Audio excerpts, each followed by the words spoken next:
Today we're putting beef on trial. Not for animal cruelty, but for a courtroom showdown. Just like the colourful rituals throughout history, this isn't just random.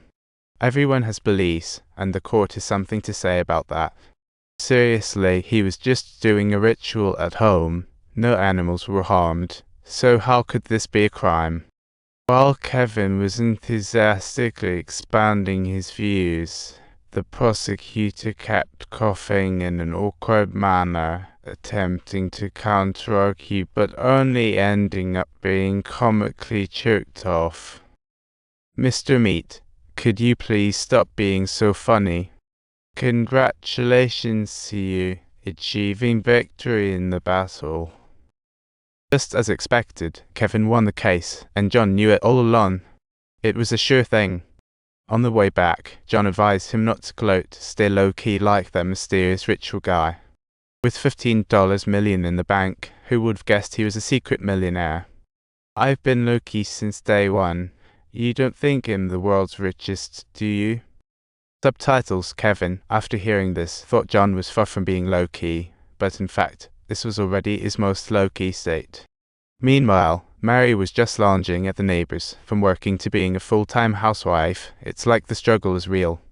"If I want to see the dawn, I'll be calling John." The neighbor told Mary to enjoy life. "You've got to endure some loneliness. If you're bored, just go spend some money." Mary understood it, but simply couldn't accept it. A few days later, Kevin took her to a company party. Before going in, Mary reminded Kevin, "No matter how many people you meet or who you chat with, don't leave me behind." Kevin nodded with a smile. As soon as they entered, they were surrounded by colourful people, and were called away in minutes. Mary bumped into John, the suave gentleman, and they started chatting. Compared to the other women in the company, Mary was an absolute knockout. John was unabashed in his admiration, even asking Mary to toss her hair. What a charmer. At first, Mary hesitated, but John seemed to possess some magical charm that was hard to resist. To her surprise, she realized she looked pretty good in the mirror. Mary watched her reflection in a daze while Kevin found Chris. There's no denying that from the first moment he saw Chris, he was smitten. She didn't want to cross the line yet was irresistibly drawn to her. Clever Chris could see through it. So she deliberately teased Kevin with Jess, making him struggle with desire. Just when Kevin was about to lose control, John popped in and showed him a daring move. Then he whisked Chris away and handed Kevin his house key, saying they needed to talk. Distracted, Kevin left the party, while Mary, oblivious, searched for him everywhere.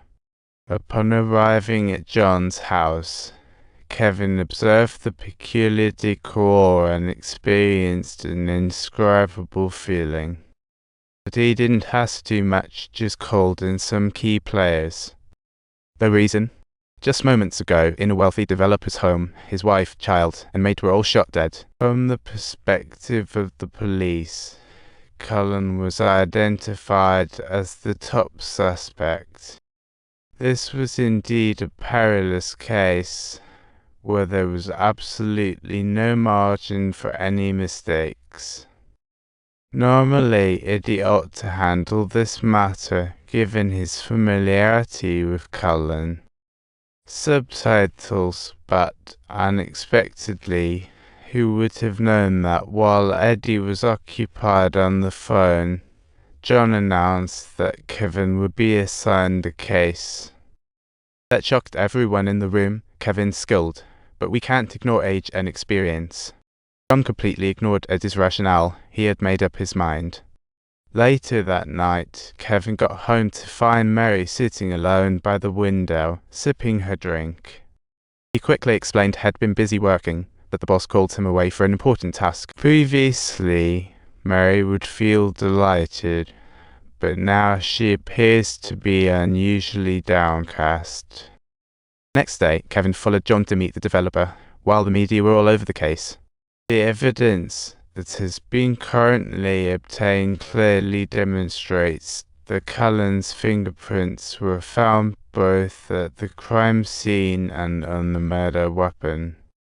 His clothes also had the victim's blood. Although Cullen called the police, you couldn't rule out his self-directed drama. With John's strong recommendation, he had no alternative but to trust Kevin's abilities. He should offer him every little bit of praise. Meanwhile, Mary was out shopping with her girlfriends. They were coaching her on spending money to cure loneliness, but Mary could never wrap her head around it. Even crazier, when the neighbor was changing clothes, she suddenly saw a devilish face scaring her half to death. She sprinted home to tell Kevin what she had seen. "Your case is only going to get worse, trust me. I'm waiting for your mom to come see me."